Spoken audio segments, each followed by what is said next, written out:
Amar Zoni tak dikunjungi keluarga maupun Iris Bella saat Lebaran. Amar Zoni kini mendekam di rumah tahanan Salemba, buntut dari kasus narkoba yang ketiga kali menjeratnya. Menjalani Hari Raya Idul Fitri di rutan Salemba, Amar Zoni tak mendapat kunjungan dari maupun Iris Bella.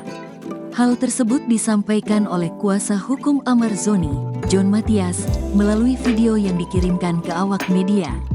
Berita, Amar nggak dijenguk keluarga dan Iris Bella, itu benar, kata John Matias dalam video tersebut, Selasa, tanggal 16 April tahun 2024.